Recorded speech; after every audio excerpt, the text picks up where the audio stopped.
Oi, meu nome é Mauro e hoje vamos explorar conceitos fundamentais sobre a busca e ordenação em estruturas de dados.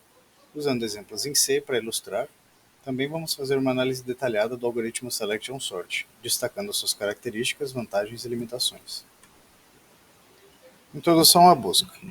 A busca é uma operação essencial em ciência da computação. Ela consiste em procurar um elemento específico dentro de um conjunto de dados. Essa operação é fundamental em várias aplicações, como banco de dados, motores de busca e até mesmo em funções simples de verificação dentro de programas. O exemplo de busca linear que veremos em C percorre cada elemento do array até encontrar a chave desejada. Esse tipo de busca é direta e simples, mas pode ser ineficiente para grandes volumes de dados, pois tem complexidade ou, entre parênteses n, onde o n é o número de elementos. Podemos comparar a busca linear com a tarefa de procurar uma página específica em um livro sem índice. Você precisa passar por cada página até encontrar o que procura. Embora funcione, certamente não é a maneira mais eficiente, especialmente em livros ou conjuntos de dados maiores. A busca linear que discutimos verifica cada elemento um por um. Por outro lado, a busca binária é muito mais eficiente, mas ela requer que os dados estejam ordenados. A busca binária ela opera com a complexidade O log n, dividindo repetidamente o array ao meio para localizar elementos desejados. Esse algoritmo é como procurar um nome em uma lista telefônica. Você não vai começar pela primeira página, mas no meio, e depois decide se deve olhar a outra metade superior ou inferior com base no nome que você encontrou. Vale mencionar que a eficiência da busca binária depende da ordem dos dados. Se os dados não estiverem ordenados, a busca binária não vai funcionar corretamente. Em tais casos, você teria que ordenar os dados primeiro, o que pode introduzir uma complexidade adicional ao processo. Introdução à ordenação. Agora vamos falar sobre ordenação.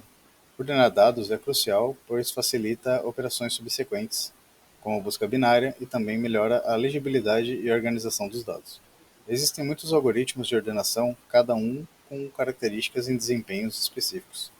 Como mencionado, o algoritmo escolhido deve considerar vários fatores: o número de elementos, se todos os registros caberão na memória disponível, o grau de ordenação pré-existente e como o algoritmo manipula os dados.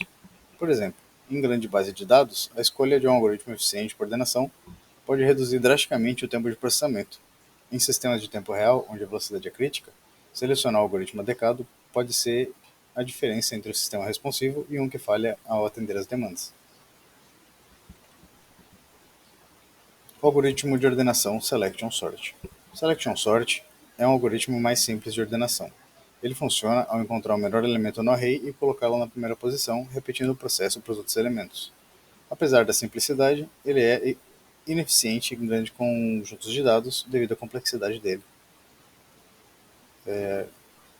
Vamos expandir a análise com um exemplo visual. Imagine que você tem uma fila de pessoas e precisa organizá-las por altura. O Selection Sort seria como escolher a pessoa mais baixa da fila, colocar na frente e repetir o processo com as pessoas restantes. Embora simples, esse método não é eficiente quando a fila é muito longa. Além disso, é importante destacar que o Selection Sort não é um algoritmo estável. Significa que ele não preserva a ordem relativa dos elementos iguais. Por exemplo, se você estiver ordenando por altura, mas também quiser preservar a ordem de chegada das pessoas na fila, o Selection pode não ser a melhor escolha. O Selection Sort é adequado para pequenas listas ou quando a simplicidade do código não é uma prioridade. É uma prioridade. O Selection Sort é adequado para pequenas listas ou quando a simplicidade do código é uma prioridade. No entanto, ele não é eficiente para grandes conjuntos de dados, porque o tempo de execução cresce quadraticamente com o número de elementos. Ele também não se beneficia de listas parcialmente ordenadas. É um algoritmo in place, ou seja, ele não requer memória além do próprio array, o que pode ser uma vantagem em ambientes com restrição de memória. Além disso, o Selection Sort é útil em situações onde a leitura de dados é mais custosa do que a escrita. Isso ocorre porque ele faz o menor possível de trocas de elementos, apesar de fazer mais comparações. Em sistemas onde a operação de troca é significativamente mais cara, isso pode torná-lo mais eficiente em outros algoritmos de complexidade similar. Comparação com outros algoritmos. Como o Selection Sort se compara a outros algoritmos de ordenação? Começando pelo Insertion Sort, ele pode ser mais rápido para dados que já estão quase ordenados, enquanto o Merge Sort, que a complexidade é O n log n, é muito mais eficiente para grandes conjuntos, mas exige uma memória adicional para funcionar. O Quicksort é outro algoritmo popular, frequentemente mais rápido que o Selection Sort, e em prática, mas o seu pior caso também é o n elevado a 2. No entanto, o Quicksort geralmente supera o Selection Sort devido à sua abordagem dividida e conquista, o que permite o processamento mais eficiente na maioria dos casos. Em sistemas críticos, onde a memória é limitada, o Selection Sort pode ser uma boa escolha se os dados forem pequenos e o custo de memória for uma preocupação maior que a eficiência de tempo. Resumindo, tanto a busca quanto a ordenação são operações fundamentais em ciência da computação. O Selection Sort, apesar de ser simples e fácil de implementar, tem limitações significativas em termos de eficiência, especialmente com grandes conjuntos de dados. Escolher o algoritmo certo para poder resolver o problema específico é crucial para o desenvolvimento de qualquer sistema. E é por isso que entender as características de cada algoritmo é tão importante.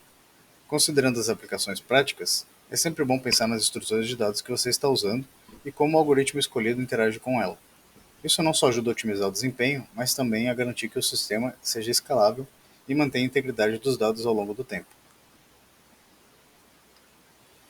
Esse é o fim da apresentação, obrigado pela atenção, e se tiver alguma dúvida, não me pergunte.